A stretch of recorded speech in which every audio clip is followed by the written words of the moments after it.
and prevail in your fantasy football league with the help of our starting lineup. At host to quarterback the show, we have Nick Giacobbe. Up next, a dual threat in Dynasty and Daily Fantasy, we have Cody Repass. And finally, working the waiver wire, we have Nick Cap. These are your playmakers that will provide you with sleepers, breakouts, and busts to help you achieve fantasy glory. This is the PrimeTime Fantasy Podcast.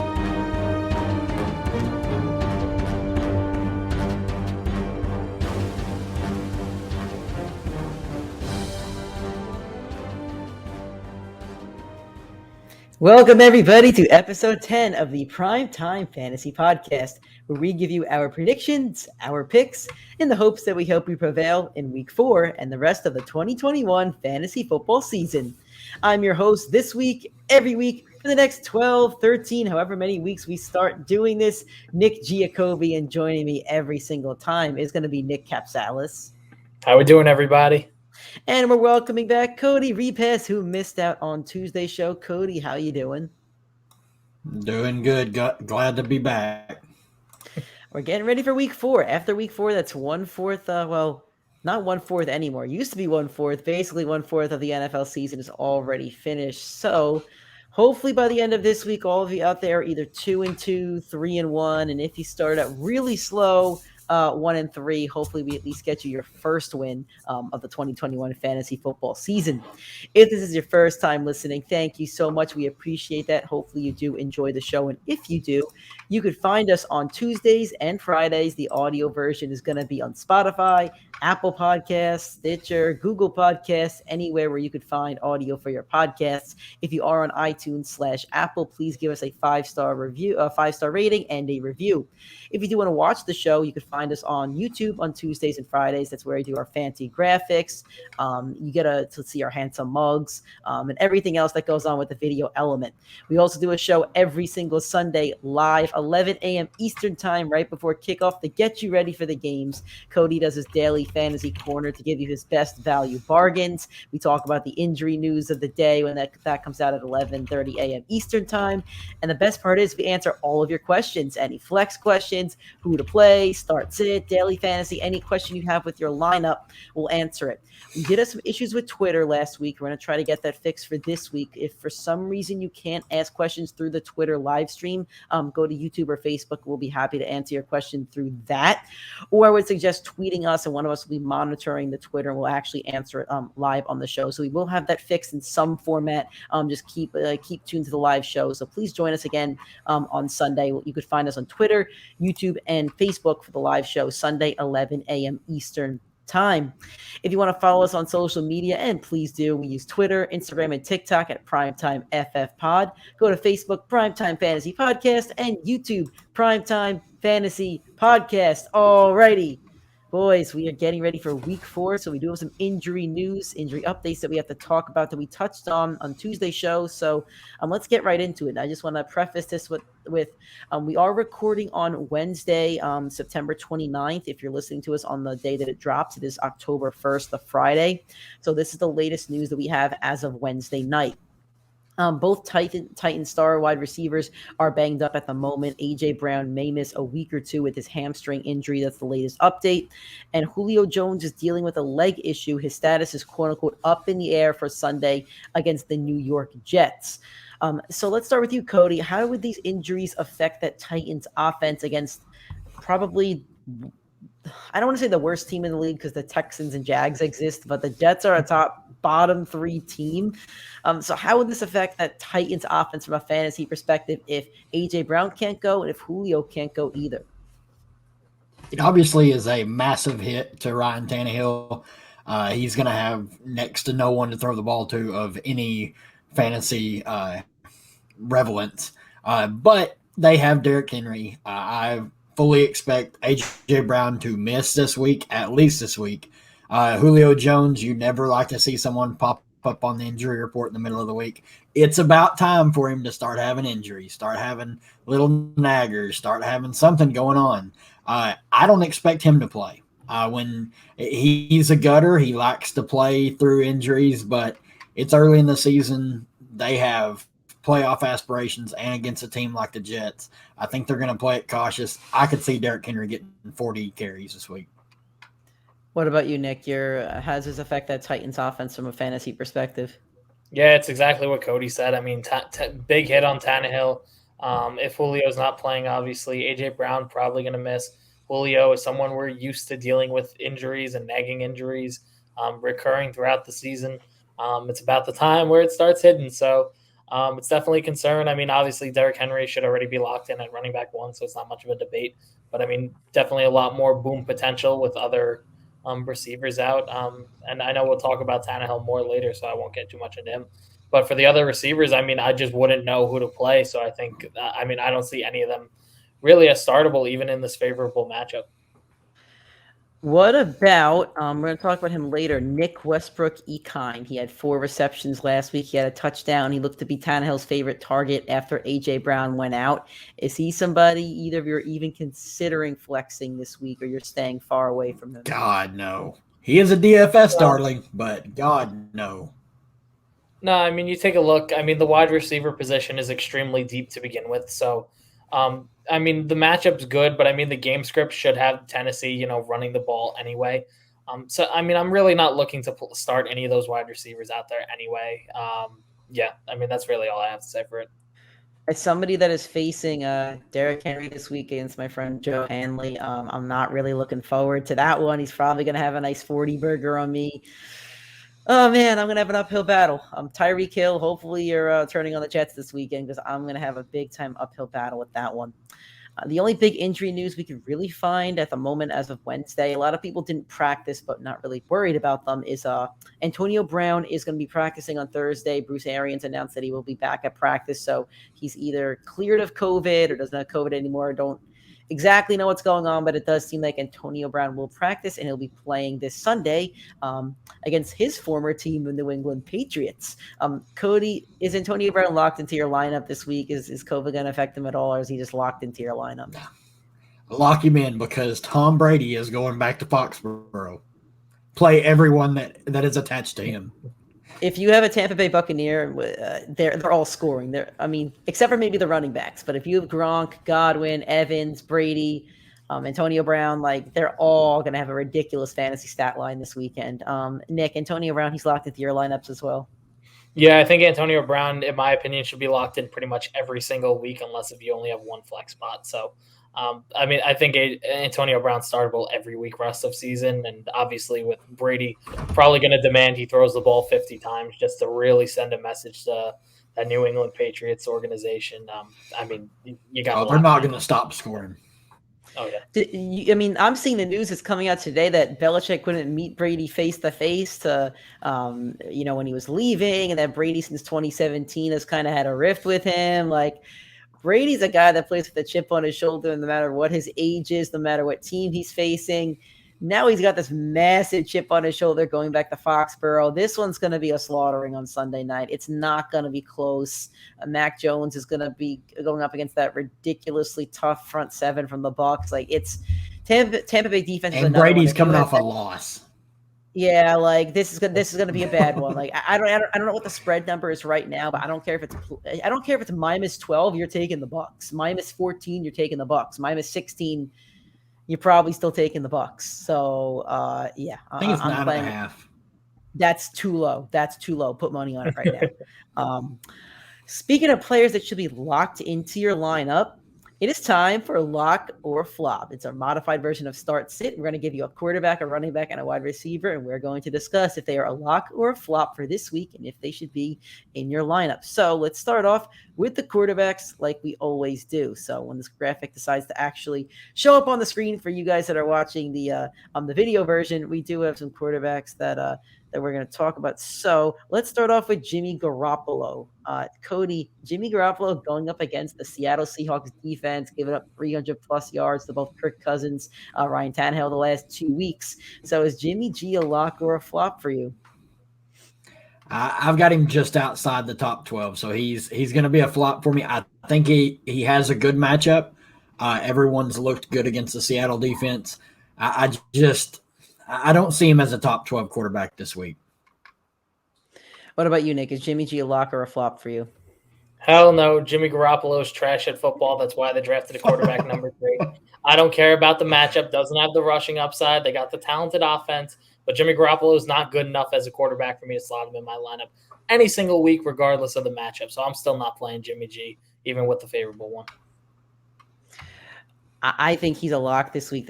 I'm a Seahawks fan. I love them to death, but their defense is horrible. It can't stop a nosebleed. It can't stop a runny nose. It can't stop your nose when it's not allergy season either.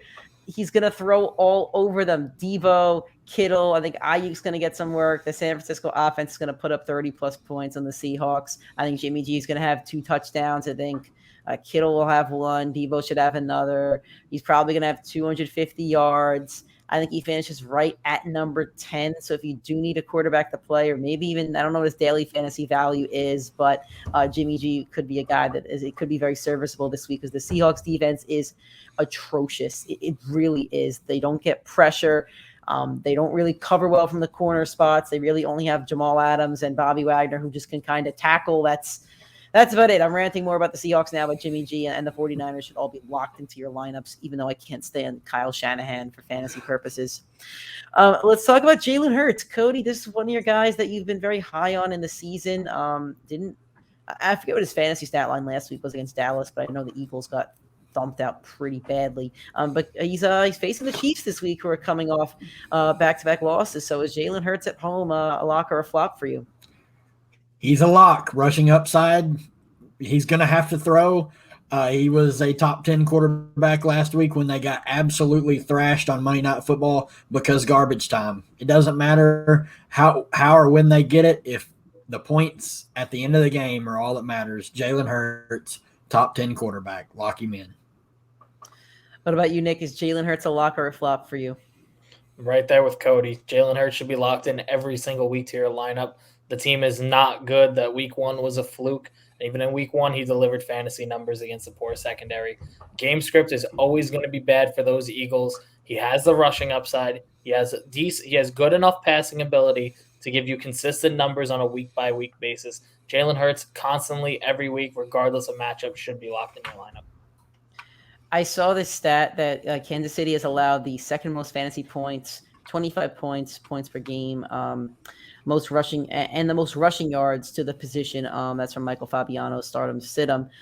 So credit to him on that one. So with that said, I mean, Hurts is going to have probably 25 fantasy points. He's going to get a rushing touchdown at least, probably throw for 1 or 2.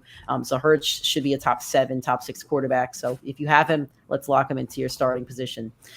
Ryan Tannehill at the Jets. I'll take this one first. If those receivers were healthy, I'd have Ryan Tannehill as a top 5 quarterback going into this week. But without A.J. Brown, without Julio Jones, I think they're going to really rely on that big tractor over there, Derrick Henry. Just let him run all over the Jets for 4 quarters.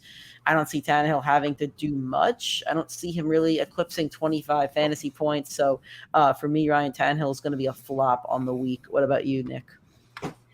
I'm with you, Nick. Right? I mean, the Jets, obviously, they're not a very good team. Game script says they're going to run the ball. They do not have Jonnu Smith from last year. They do not have Corey Davis from last year. They do not have Adam Humphries from the prior years. They do not have Julio this week. They most likely don't have Julio. They most likely don't have A.J. Brown. It's all the makings of a great matchup and what could have been a great fantasy outcome, but they're too injury-riddled and missing too many of Tannehill's reliable pieces, where I just can't start him without at least one of those 2 wide receivers in the lineup. What about you, Cody? He's a flop for me. I don't see him as a top 12 quarterback. All right. Moving on to the running backs. Let's start off with Chuba Hubbard. Chuba Hubbard is filling in for Christian McCaffrey. McCaffrey is averaging 25 fantasy points a game, and now Hubbard's slotting into that role. So, Nick, is Chuba Hubbard against the Cowboys going to be a lock or a flop? Lock him in. You saw that production last week, and they still like using the running back position, whether it's McCaffrey or not. You saw it with Mike Davis last year. Hubbard's replacing him. They like the guy so much that they let Davis walk. There's clearly something there with him. The upside's there of taking over Christian McCaffrey's role in a Matt Rule offense with Sam Darnold, who clearly has taken a step up. They got 2 other receiving options there, 2 reliable ones. So the field's going to be open for the running game. It's more of, It's not really the talent of Hubbard so much as opportunity and usage rate. With those two alone, he brings you the floor of a running back, a low-end running back 2 with the upside of a mid-tier running back 1. And that's really all you can ask from the running back position. So I say you got to lock him in. What about you, Cody? Lock or flop on the number 1 waiver target from week 4? He's a flop for me. Dallas's run defense is legit. They're not the fantasy carnival anymore. It makes me sad. But I've never been Cody, a fan. I mean, Cody, the carnival leaves town every few months, so there's got to be another one coming in at some point. Maybe I think the Seahawks. I'm putting the Seahawks in fantasy carnival right now. I'm putting them up. Hey. Alexander Madison. Madison had 20 plus fantasy points without a touchdown. Thielen and Jefferson, I think both had close to 20 last week. Yeah, like the Seahawks are the fantasy carnival. I'm crowning them that. They're a bunch of clowns over there. They have a good offense. They might take over as the fantasy carnival, but for me, I just can't get behind Chuba until I see it. The game on Thursday night, they gave him some goal line work. They took him out when he couldn't score, when he dropped the ball in the end zone. They ran a tight end in for a touchdown. I don't think he's going to get a ton of work. I think he's going to split with Royce Freeman. I think they're not going to utilize him as much as everyone thinks they're going to. I just don't see him being a top 25 running back on Sunday. I say that Trevor Hubbard is a lock, and here's why. The running back position is so thin, and if you did get him off your waiver wire, you probably had the number 1 waiver. You may have even had Christian McCaffrey, and that might be the reason why you had the number 1 waiver. So you probably have to start him. I don't know who your running backs would be, but if you're starting him over a guy like if Darrell Henderson is banged up or doesn't play, or Myles Gaskin, or any of those Raiders running backs, I think there's guys that you may not want to stay away from. And I don't think Trevor Hubbard really has any competition over there. I don't do Royce Freeman. Like, he's not. The Broncos would have kept them if there was something there. Instead, they drafted Javonte Williams and kept Melvin Gordon. He was fun to watch at Oregon, but I just don't think that he's the answer over there at Carolina. I think they like Trevor Hubbard, and I think he's going to slot into that role, like Nick said, that Mike Davis played last year. He could catch the ball. He could run the ball. I think he's good for a touchdown against that Dallas defense, even though they're not terrible. I still think he's good for a solid running back to start this weekend. So I'm locking him in. What about Trey Sermon going up against the brand new carnival in town, the Seattle Seahawks, Cody? Is he a lock or a flop? I'm locking him in. Kyle Shanahan pulled a fast one on me and jerked the carpet out with Kyle Juszczyk as his masterpiece of the week. But I'm locking Sermon in if Elijah Mitchell is out. Yep. That Seattle run defense is god-awful. It's the worst in football. Their pass defense is bad, but their run defense is pathetic. Trey Sermon will have gaping holes. Just let him run the ball. Like, he's going to go over 100 yards if he has 12 rushes.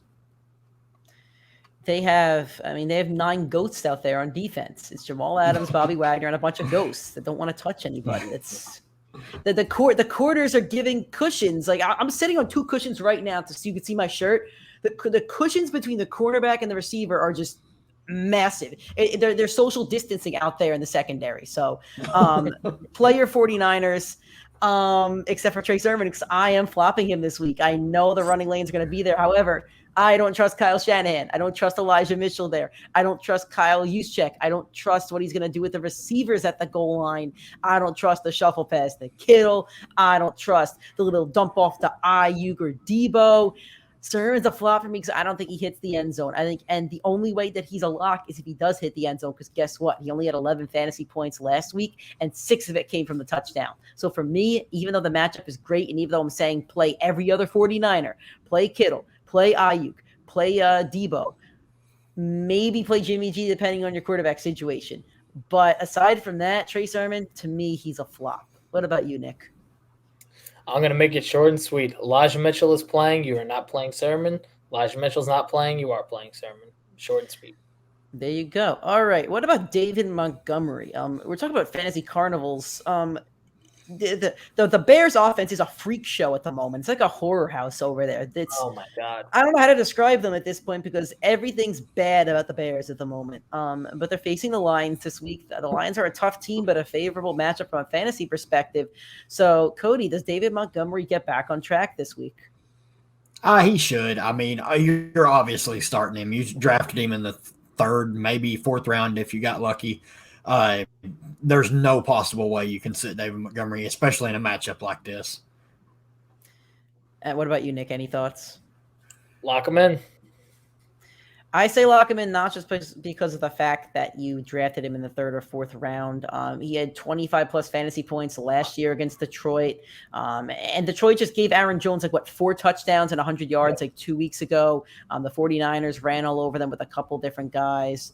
So the run defense from Detroit's not great. And I think this is a big get right game for the Bears. It all comes down to that bum, Matt Nagy. Is Matt Nagy going to adjust his offense to Justin Fields, or is he going to be like, nah, we're going to put Justin Fields in the Andy Dalton offense and try to make him be Andy Dalton, which is stupid.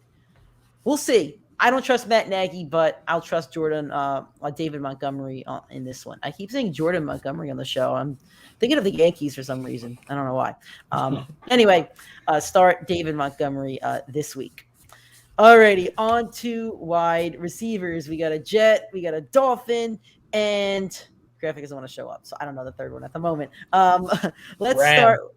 We got a Ram. Yeah, Robert Woods. Too many guys on the show we're talking about, guys. We're going to start off with Corey Davis against the Tennessee Titans. Corey Davis had 26 fantasy points week 1. We thought he was going to get the volume, thought this is one of the sleepers in round 10 or whatever, and then we got week 2, week 3, and there's 2 stinkers right out there. So, Corey Davis, Titans at Jets. Is he a lock or a flop for you, Nick? Lock him in. Corey Davis was drafted in the 10th round for a reason. You didn't expect him to have that workload and be that consistent for the entire year. That's why he was not drafted 5th, 6th, 7th round. Corey Davis is locked in for me this week. Titans have done awful against wide receivers. He's going to have some production. Zach Wilson has struggled, but he's played, tougher defenses. He played New England. He played Denver, and he opened the season with Carolina, who clearly took a step up on defense. Absolutely not a doubt, I think, from any of our minds. Corey Davis is the easiest matchup Wilson's had, and he clearly favors Corey Davis. I think he had double-digit targets last week and averaged a little over 2 yards of separation per play. Corey Davis is going to find production in this game. What about you, Cody? Lock or flop on Corey Davis? Lock him in. Top 30 wide receiver. Nick mentioned it. New England defense shut him out. Well, they killed Zach Wilson. Let's just be honest. The Broncos, same thing. Panthers are a little bit further down. He got the 2 touchdowns, kind of saved the day. The target volume is all you need to see. I mean, if he gets 10 targets against the Titans, he's a top 30 wide receiver, no doubt. I'm flopping him, and here's why. I know the last 2 defenses were tough, but I haven't seen anything from the Jets offense that shows me that they're going to consistently move the ball enough to the point where I could trust Corey Davis as one of my top 4 wide receivers on my team. The receiver position is so deep. I just see so much upside from 40, 30 receivers, and I don't know if I see that upside until I could see it on a consistent basis to where he could get more than 7, 10 points in my flex spot. So I got to keep him on my bench for now.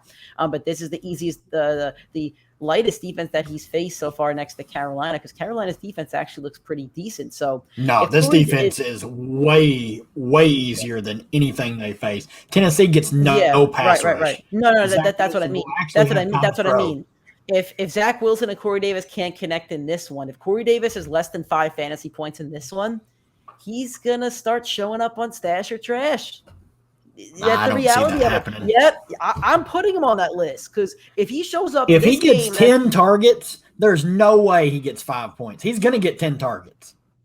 Yeah, but how many? He got 10 targets against Denver.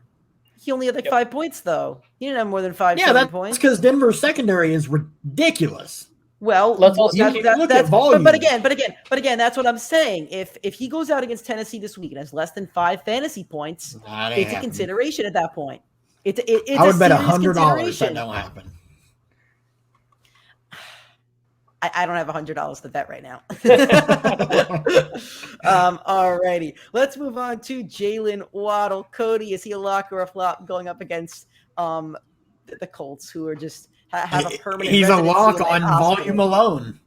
He is just an absolute lock on volume alone. Jacoby Brissett will not push the ball down the field. He doesn't know how to throw it beyond 10 yards.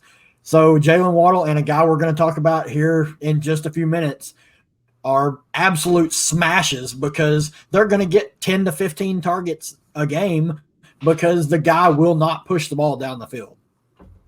If you listened to Tuesday's show, and I hope you did, I spoke about Jalen Waddle's ridiculous target share. He led the team in targets, receptions. I think it was routes run, whatever. He led the whole team in everything. He's become Jacoby Brissett's favorite target within just 1 week. So I think he's going to keep targeting him. And the Colts defense is not very good against slot receivers. If you have Jalen Waddle, slot him into your lineups. You'd have to have an extremely good receiving core to not consider putting Waddle in your starting lineup. Nick, is he a lock for you as well? Yep, lock him in. Ton of volume. Colts secondary has struggled against the wide receivers week 1, 2, and 3, even though Tennessee had to space the ball out with Julio struggling and with A.J. Brown out there. Jalen Waddle is going to see production against the secondary. All right, big showdown in the NFC West, Cardinals, Rams. Robert Woods, is he a lock or a flop going up against Arizona, Cody? I can't play him until he shows some signs of life. I don't know if he crapped in Matthew Stafford's locker or but you would play Corey Davis. You would play Corey Davis over Robert Woods right now. 100%. 100%. Volume. 10 targets a game for Corey Davis. 3 for Robert Woods. 3. Robert Woods He's not even outscore Corey looking Davis his this way. week. Robert Woods is outscoring Corey Davis this week. Nope. He is. Nope. It's going to happen. Not unless he gets in the end zone a couple times. He's still getting like 6 targets a game though. Nah. He's getting barely. 6 targets a game. 6. He's getting 6 targets a game from a borderline great elite quarterback on one of the best offenses on the league. Zach Wilson's running behind a bunch of trash bags, and the offensive linemen are responding to DMs from fans cooking them. The team is out of sorts right now. I'll trust the Rams. I would rather play Corey Davis over Robert Woods. Hey, let's cut out the Jets slander and let's focus on fantasy, Mr. 1 and 2 Seattle Pete Carroll, man. Listen. I'm ready to get my hashtag going again from last year. Pete Carroll, you're getting on my hot seat again, buddy. Robert Woods for me, he's a very low end lock. The Cardinals defense has allowed a lot of points to wide receivers. There was a shootout against the Vikings. I mean, the Jags put up like 20, 25 on them. He's a low-end lock for me because I think you draft him around 3 or 4, and I think that the target share is still there. And at some point, I think he has to break out. This could be that breakout game. It's going to be a shootout. It's going to be a 35-35 game. I think he does get his. Not on that Rams defense, it won't be. If Tampa Bay only scored 20... Oh man, I'm telling you, it's at LA. Good luck. Well, good luck. I've also called the Cardinals the best offense in the league on this show before. So let's see if they make me eat my words or not. Nick, we talked enough. Is Robert Woods a lock or a flop for you? I mean, I got them locked in. I mean, I know that they like to they're rotating that third wide receiver. Higbee had a lot of usage last week. Sean McVay finds different ways to get the ball down the field, and Cooper Kupp might feel like the only reliable option, maybe Higbee as well in that offense.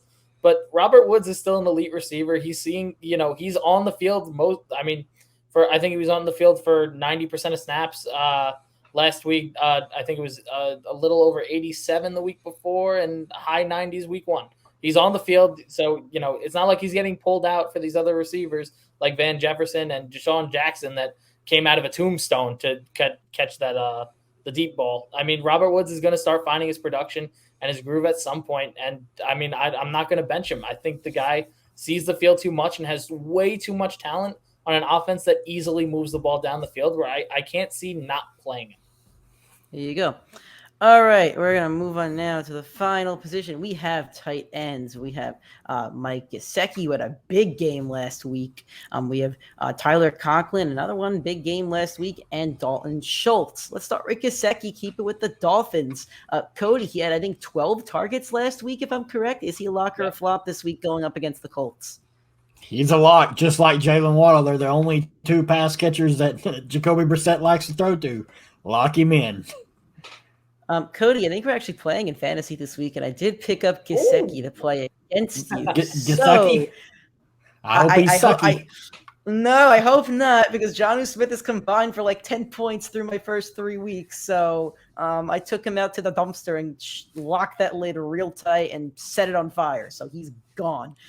Gesicki's a low-end lock for me. The Colts have been tough on tight ends. I saw a stat that like in the last 8 games, I think they've only allowed 3 touchdowns, roughly 50 yards. But Brissett's going to lead on him, so I think he's still going to get like 6-8 targets. If you get in the end zone once, get you over 10 fantasy points. To me, that's a lock for the tight end position, especially one that you probably just picked up off the waivers last week. Nick Gesicki, lock or flop? He's got to be a lock. Double-digit targets from a tight end position. It does not happen often. The only guys you really see doing that was Darren Waller week 1. You see Kelsey get it throughout the season. You see Kittle get it on some games when Shanahan likes using him. You really don't see it from anybody else. If you got a tight end sitting there on your waiver wire getting a double-digit targets in a week, I mean, I think you should be starting him over most of the other guys you drafted in those mid-rounds. All right. What about Tyler Conklin? I believe he caught 7 balls last week for 60 yards and a touchdown, something like that. It was a big breakout game for him, but is it a breakout game or was it a one-off, Cody? Is he a lock or a flop going up against those Cleveland Browns? Nah, he's a flop. He's averaging around 4 or 5 targets a game. He had an outlier performance. Deep leagues. I'm playing him in a league because my tight end spot is awful. I'm just hoping he gets in the end zone, but that's all you can really hope for with him. Yeah, I think he's end zone or bust, and I think that was a fluke game that the Seahawks defense just couldn't cover the tight end position because guess what? They cannot cover any position. Nobody. I would love to see Zach Wilson against the Seahawks defense because they're terrible. I'd love to see Zach Wilson against that Seahawks defense as well. That's a get-right game for Zach Wilson. Conklin's a flop for me. Don't chase the points from last week. There's no consistency there. Maybe if he gets like 6 targets this week, you think about it, but you got to see something before you consider starting him. Nick, your thoughts? It's the ever-rotating tight end that somehow pops up at the top of the waiver tight end wire. door. That's projection was 1.2 the week before and is now all of a sudden in double digits. That's what Tyler Conklin is. We saw it with Max Williams. You see it with Conklin now. It's going to keep rotating. There's always going to be that one guy. Conklin's in way too crowded of an offense. I'm not trusting it. How about Dalton Schultz? He's in another crowded offense.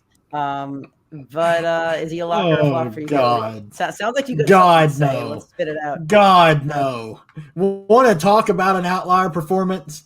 The 2 touchdowns on 5 catches. One of them, it looked like the defense just fell over. Like they just didn't give 2 shits about what happened. Like, no, this guy does not belong on any fantasy roster. No. Blake Jarwin still plays 60% of the snaps. This dude don't even play 50% of the snaps on an offense that's loaded with talent. That if he outscores that performance, I don't know. I'll shave my head. Well, you just heard it right there. So if he outscores his performance from last week, you're shaving your head. Yep. I will shave it. Cue ball. I will razor it. The audio is right here, so I hope you know, like, we're holding you to this. Like, the audio is here. I hope you do. There is no way this dude is scoring 26 points again. All right. No way. We're going with it. For me, he's a low-end lock because he had 5 targets for week 1. The Cowboys are going to toss the ball around a lot, and I think Dak trusts him. I think he's running more than 60. I think he's on the field for more than 60% than Blake Jarwin. I think he's becoming Dak's almost like safety blanket. So he's a very low-end lock for me. I think I'd put him at 12 or 14. So if you're in a 10-person league, like Conklin because he doesn't share snaps. Yeah, but he's also sharing targets with Jefferson and Dalton Schultz is sharing with CeeDee Lamb, Amari Cooper, and Zeke and Pollard. I trust Dak over Kirk Cousins. Whatever. I don't trust Dalton Schultz as far as I can throw him. I hope you have to shave your head. This would be hilarious. I hope I do too. We may have to live stream it. That'd be hilarious. All right, Nick, Dalton Schultz, lock or flop? He's locked in, baby. I got him locked in, loaded. Let's go. So for those of you watching, God. doing the audio portion, Nick just held up his fantasy roster. Which league is that, Nick? Which league are you playing? That is in my most expensive. Is that your 0-3 league? Oh. No, this is not. This is a 2-1 league. We're looking good right now. We got the roster playing well. I got Dalton Schultz locked right in there. God, he went, I'm sorry. He went 6 for 6 week 1, 2 for 2 week 2, 6 for 7 last week. The Dak likes him. He's not dropping the ball. 2 for 2.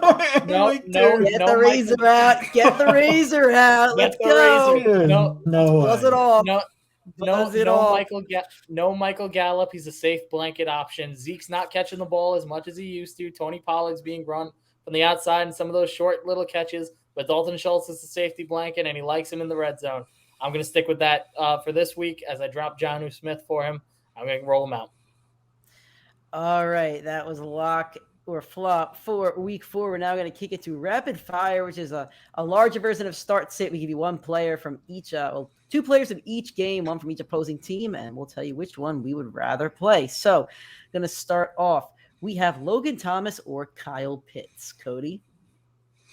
Kyle Pitts. I'm going to stay on that wagon till the wheels fall off. I don't know, man. Those wheels are kind of loose at the moment. I'm not sure how much mileage you have on it, but those wheels are going to get out of air really quick at the moment. I don't like Falcons. I'm taking Logan Thomas. Nick? Kyle Pitts. I'm rolling with him. But if he's not productive this week, it's a big question mark at why you drafted him. Brandon Cooks or Stephon Diggs? Cody? Diggs, 100%. The offense alone. I love Brandon Cooks. He's a fantastic player, but he don't have Josh Allen throwing him the ball. I don't care who's throwing you the ball. I'm taking Brandon Cooks. It's a bold take, but Brandon Cooks outscored Stephon Diggs each of those 3 weeks. There's a lot of mouths to feed in the Bills' offense. They run up the score. Those Texans will be playing from behind, and Cooks he's shut my mouth. I was fading him a little bit, and Davius White, he's gonna get him. I'm taking Brandon Cooks. I'll give the bold prediction for Brandon Cooks. Nick?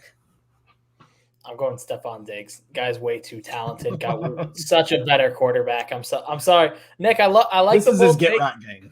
I can see it. It might be the get right game, but if I could be wrong on this one, that's fine because Cooks is still 3 for 3. Cooks is good. I love Brandon Cooks. I mean, I'm a little worried about Tre'Davious White. I mean, That's honestly, fair. Can't they just slot Cooks at that point? They can put him in the slot. White will follow him. I mean, I'm starting both. Honestly, I think both get such a good target share. I mean, I don't really think it's a question of which. I think it's who has the bigger week, and I like Nick's bold take, but there's no way I'm going to bet against Stephon Diggs. No, that's fair. What about T.J. Hockenson or Allen Robinson? 2 disappointments from last week. Cody?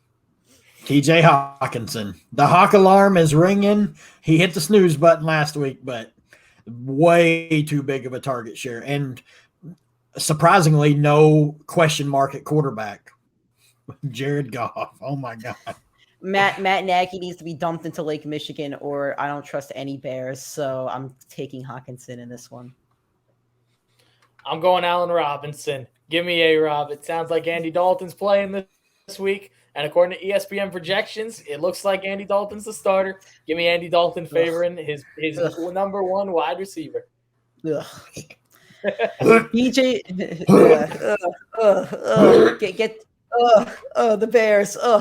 Oh God. Anyway, if Matt DJ Nagy's not fired by week 8, I don't get the NFL anymore. He's gonna find a way to save his job somehow. He'll do something stupid to save. No, that job is gone. That job's gone. Yeah, he'll find a way. Life finds a way. DJ Moore or CeeDee Lamb? Ooh, that's a good DJ Moore. Massive target share. I would not be shocked he gets 18 targets this week. I like Cody's take. I'm going to stick it with DJ Moore. I think you play both of them no matter what every single week. I think DJ Moore is going to get a ridiculous target share with Sam Darnold, who's lighting up the fantasy world. And he hates Robbie Anderson. It reminds him of the Jets, so he just doesn't throw to him anymore.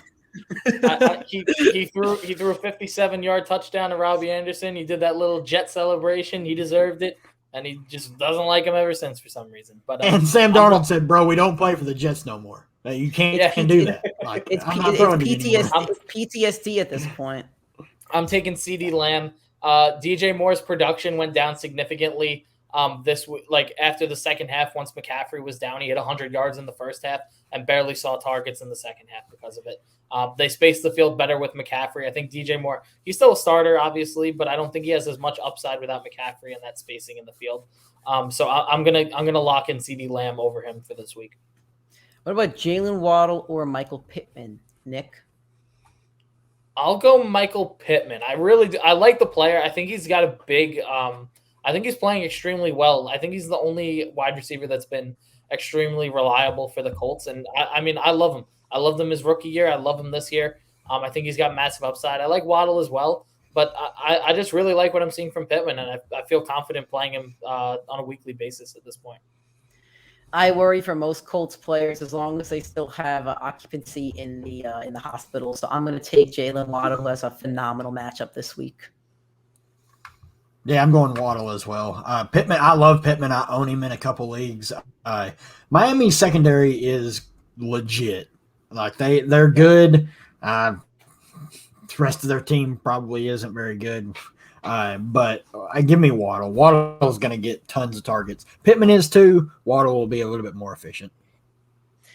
OBJ or Alexander Madison, assuming Dalvin Cook doesn't play. Again, we're recording on Friday, but Cook practiced today.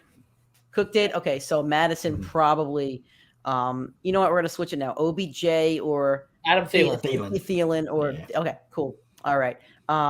Yeah, I mean, you got to go with both of those Viking receivers over OBJ, but I think OBJ is going to have a good game, though. That Vikings defense isn't great. OBJ looked pretty good last week. He made a couple of good grabs. I think he had 70 yards. Didn't get in the end zone, but I think this week he does get in the end zone against the Vikings. Kenny Golladay or Marquez Callaway? Hey, can we not talk Odell Thielen? Yeah. What do you got? Oh, I thought we were done. What do you got? You're good. I'm going to go Odell. I called it last week. I didn't get to say to Cody on Tuesday, but Odell, I said his line was Tyler Boyd, scored 0.1 more points than Tyler Boyd. I love it. I love Odell rest of the season. He's going to get a much bigger workload as the season progresses. And as long as Jarvis is not there, he's the clear-cut wide receiver one on that team. Not a question asked. I think you lock him in every single week with Jarvis out. I don't think there's any question with Jarvis in. He's still the wide receiver one over there. I'm going Odell over Thielen. Yeah, give me Odell. He looked good. I thought when I mentioned Thielen before, you guys are both saying Thielen. That's why I skipped it. All right. Man, that's tough. I'm gonna go with Thielen. I'm gonna go with Thielen because I trust the Vikings to throw the ball more than the Browns. So I think Thielen gets the end zone. It's just what he does. He lives in the end zone with Kirk Cousins, and he usually gets 5-6 targets. So I'm going to go with Adam Thielen. Kenny Golladay or Marquez Callaway, Cody? God, neither. Hope you don't have to play one. If I had to pick one, you're choosing the black garbage bag over the white garbage bag.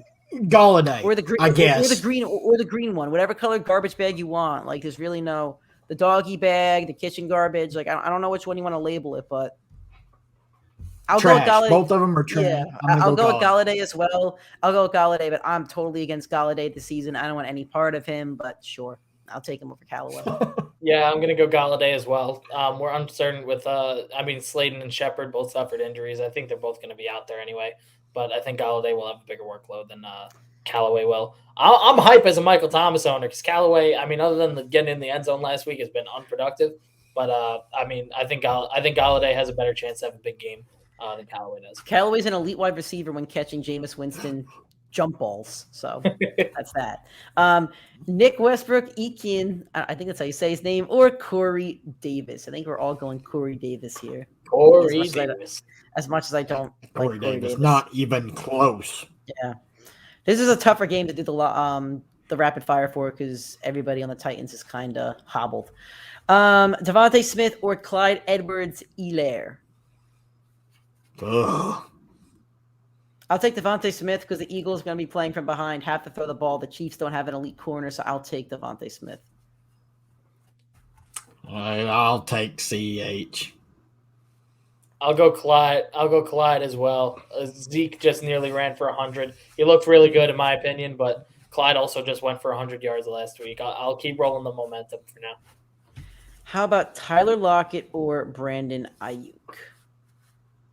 Ooh, give me Ayuk. That kid, he looked like he had a little juice on Sunday night. I picked him up in a couple leagues where people got a little too antsy and dropped him.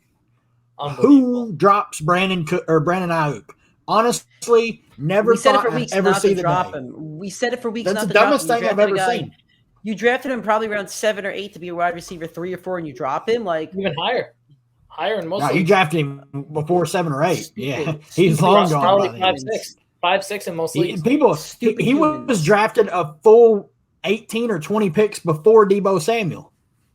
Even more than that, I think. I think Deebo went most leagues 8-9. Ayuk fell. I mean, most people that liked the year 2 breakout drafted him in the 5th round. Yeah. I mean, there's a big disparity. I'm going Brandon Ayuk I'm going Brandon Ayuk as well because Tyler Lockett had his big boom games. I don't think he has another one in 4 weeks. And Ayuk is going against the carnival that's in town. All 9 clowns out there on defense coming out of the little tiny clown car. Give me Brandon Ayuk to score and at least 50 yards this week. What about you, Nick? I'm playing both in leagues, but give me Tyler Lockett. You know what it was? It's not called boom weeks anymore. That's Tyler Lockett weeks, and he has bust weeks because that's Tyler Lockett. That's who that player is for this season. I love Lockett on the year long. I think that he had a bust week versus boom weeks. I love Tyler Lockett. Give me Lockett. Well, I'm taking number 14, to be Russell Wilson's handyman, depending on what that offense is. Tyler Lockett, wide receiver 1 on that team. Confirmed. No. Christian Kirk or Robert Woods? Cody? Christian Kirk all day. All day. No way. Nope, I'm taking Robert Woods. Over 60 yards every game. I'm taking Robert Woods because I don't know. I love the Arizona. Well, you just told me how hard the Arizona offense has it this week against the Rams, so you're going against the green.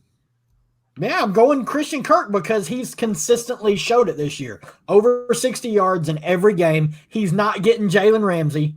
I'll take Christian Kirk. If DeAndre Hopkins is healthy, Kirk is seeing less than 50% of the field.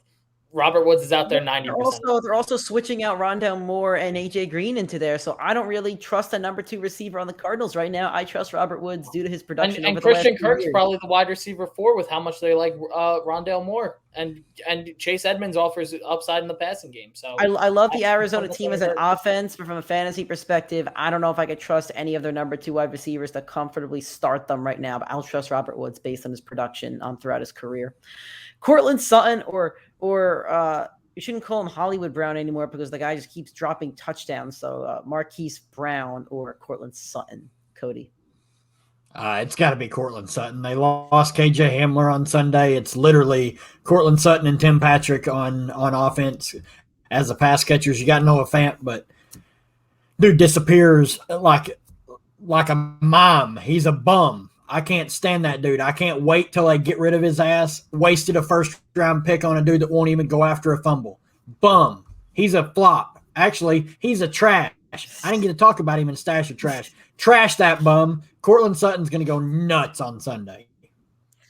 I'm taking Cortland Sutton and Tim Patrick this week in your starting lineups. Marquise Brown can't haul in touchdowns, so I'm not trusting Marquise Brown. Nick? I'm sitting both. I think this is the toughest defense that Sutton had to face. I think I'm actually going to favor Hollywood Brown a little bit because I think that Lamar is going to have to throw the ball a lot in this game. And I think that he still likes Hollywood Brown as a target. Even with the 2 drops last week in the end zone, he still looks for him. We knew about the dropping problem a whole year ago, and nothing's changed in that offense. So he's still going to get that workload, and for that reason, I'm going to give him the slight edge. But I think I'd bench both if I could. Juju Smith-Schuster or Marquez Valdez-Scantling, Cody? Juju, he plays the whole game. I'll take Juju, but his fantasy production through the first 2 weeks isn't spectacular. He's had 2 weeks under 10 points. And on top of that, Big Ben just can't throw the ball. He doesn't have a shoulder. He has one arm at the moment. And half of his passes are going to go to Najee Harris, it looks like. So, I don't know. We'll see what happens, but I would start Juju did Nick. leave the game in like the third last week. Yeah, he missed true. almost a half. Yeah, he was a little banged up. Nick, what about you? I mean, I don't want to play either, but I think it's got to be Juju just for how much of the field he sees. Jacoby Myers or Antonio Brown in Foxborough? I think we're all going AB here, right? I mean, we're going with all the Bucks here besides the running backs. I'd take AB over Aguilar. I'd take him over Myers. I'd take him over Kendrick Bourne. I would take him over AB. all three together. All three combined. Yeah, Cody beat me to it. Yeah, AB. And lastly, on Monday Night Football, 2 total studs, Mike Williams or Darren Waller. You're playing both, but for fun of the segment, who would you rather play? Waller the baller, baby. Monday Night Football is when he does his money dance in the end zone. He almost made me $1 million, so I'm playing Darren Waller. I'm taking Mike Williams. Mike I've been all over Mike Williams. He's a top 5 fantasy wide receiver on the year right now. I'm playing this week against my buddy Joe, and I'm scared to death about that. I want no part of Mike Williams as an opponent, but probably going to have another 20-point fantasy day against the Raiders, and it should be a good game. Should be a really good game in the divisional matchup. Could be a lot of fantasy points and a lot of Monday night miracles or heartbreaks, so I'll take Mike Williams. I'm going to roll with Darren Waller. Give me Waller. I think last time he saw Monday Night Football, he also saw 19 targets. He's gonna get that production. Real quick on Mike Williams, if you guys want to talk about it for a second, one of my buddies had a good trade offer.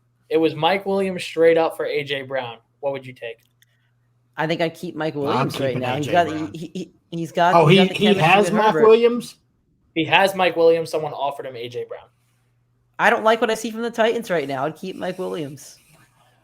Man. And Mike Williams is probably a keeper option. I would do that deal. If it's just a straight up redraft league, you're trading a 10th round pick for a second rounder.